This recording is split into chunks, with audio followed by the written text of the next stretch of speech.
fans still love you. Okay, cool. And Glad I think that you were actually the first repeat guest we've had for our live Q&A series. So. Oh wow, I'm honored. Look at that. Yes. Thank you. So Appreciate welcome it. back. I'm happy to be here. So as I mentioned, we've had a ton of questions that have come through from your fans, and we're going to get to those in a second. But first, I wanted to make sure that we talked about the new contest that you have going on. So tell us a little bit about the Quaker Chewy Superstar Search. Yeah, this is a really exciting project that I started with Quaker, basically to find the next superstar within the ages of 8 to 14. We're looking for someone who is as passionate about music as I was at that age. Where hopefully I can, kind of mentor this person and guide them with what I've learned in my journey so far. And I'll be producing a song for them as well. And when I spoke with Quaker about what we could do together, the thing is, I made writing and producing my main focus for this year. And so it felt like the right fit to find the next superstar and then produce a song for him and really wrap all of our fans together with their fans of their snacks and my fans on the music front to make something great out of this, and we're really excited about it. Now, explain to us how the submission process works and how you eventually go towards finding the Quaker Chewy Superstar.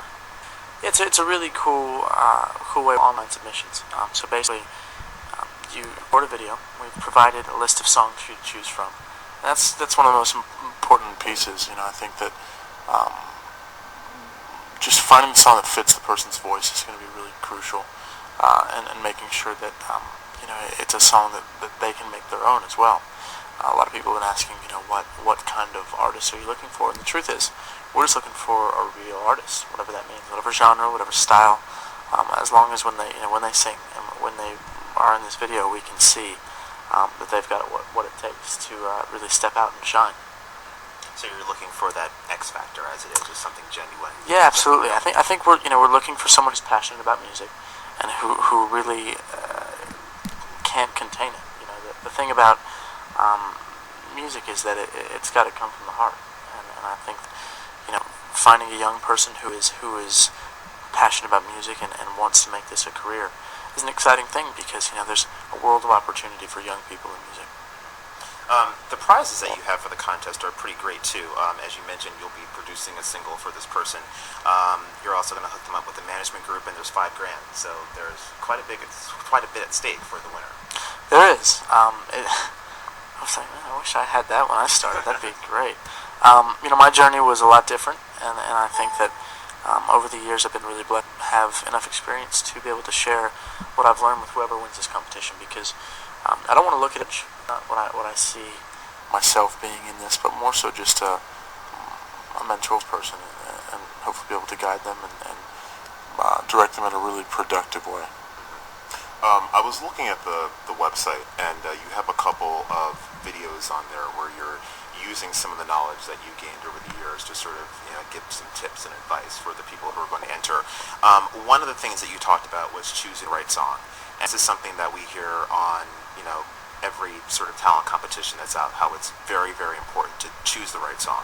Yeah. When you're dealing with people who are at such a young age and who haven't quite found their voice yet, what steps do you think people can take to sort of help find that voice and to help them pick the right song? Well, I think it's all about taking advice from other people. There's wisdom in a multitude of counsels, and I think that if you sing, pick maybe 5 something, one for group friends or your parents, or whatever it is, and then see what fits your voice best. And I think there will be a general consensus as to what the best is. And then if there's not, then I think just go with your heart and what you feel. Okay. There's another part in the on the page in one of the videos we used to sort of talk about stage, getting over stage fright. Obviously, you're a pro at this now, but when you were first starting out, did you have issues with stage fright, or were you always so confident being in front of a crowd? I don't know. I started in musical theater here in New York City, and because it was a professional career in music, sort of from the start for me, it sort of forced me to kind of take it on as an adult, really at a very young age, and to look at it as a job, while still being something I was passionate about. I really knew the sort of severity of the thing I was doing, and so it was sort of just like I had to step up and do it, and there was no room for stage fright. But for people that have dealt with it, I feel like the best way to go about it is to just keep your focus and know that it's what you're passionate about. It should help you get right through it. Cool. You've been doing this for a long time. I think that you're probably 11 years into your career at this point, and only 18 years old, so that's pretty impressive. So you've had a lot of experience. You've seen a lot of people come up. Is there anybody who's up and coming now that you maybe had your eye on the past year or so, where you're like, that person's going to be a big star? Like, who's caught your eye? There's a couple different artists, people that I've seen that I look at and go, they're going to have a big year ahead of them, a big future. I've had the pleasure of working with some artists this year too on the writing and producing front that I've found to be incredibly talented. And one in particular was Grace Chance. I think he's doing great things. We'd written a song, my writing partner and I, and his camp heard it, and he came in and had a few lyric tweaks that he wanted to do, and we worked with him on that, and then he sang the song, and it was amazing. And he's really got such an adult technique when it comes to his singing voice, while still having, I think, the really nice qualities of adolescence as a part of his overall kind of appeal as an artist. And it was an interesting experience. Really enjoyed working with him. I think he'll have a good year. JoJo, I worked with her back in December of last year, and I think she's coming up on a really great year. I see big things for her future because she is so talented, and she's come a long way and been through a lot in the last couple of years, and has a lot to talk about. And I think the world should get ready for that. I think there was also a video posted recently of you in the studio with Mario. Is that correct? Yeah, I did some work with Mario. We wrote like a really cool kind of R&B babyface sort of jam, and I'm really excited for people to hear. He's incredibly talented, and he played me some of his record, and it sounds great. It sounds like a classic R&B record, but with kind of new twists on it, and he's really doing his thing in that sense, and excited to see what the future holds for him as well. Cool. So in addition to finding the next superstar and also working with some current up-and-coming people, you have a couple of other things that are going on. I know that you're going to be back on the theater stage pretty soon. I will be. I had the opportunity to do Les Mis over in London over the summer last year, and then to be part of the 25th anniversary of that show in October was incredible. But I'll be going back in August to be a part of Hairspray, the Hollywood Bowl, which should be a really amazing experience. Really asked me to be a part of it. I was thrilled. The first thing I could think though was there being dancing. I need to get my dancing shoes ready, which is not something I usually do. But I've recently actually really enjoyed some dancing. I went out salsa dancing with some people, and I loved the experience. And so hopefully I can infuse some of that into my Link Larkin. But it should be fun.